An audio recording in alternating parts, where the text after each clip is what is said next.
আসসালামু আলাইকুম, সবাইকে কিষান মিডিয়া চ্যানেলে স্বাগতম।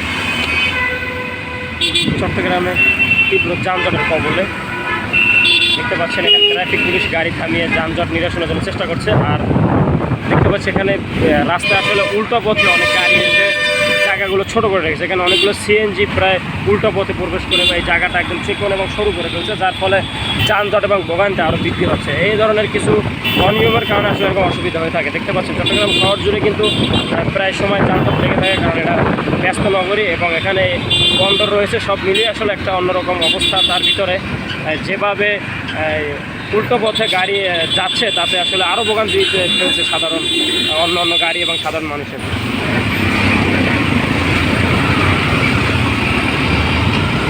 তো সব মিলিয়ে আমরা যানজট কিছুটা শেষ করে আমরা বসে রয়েছি। এখন অনেকটা কম আছে।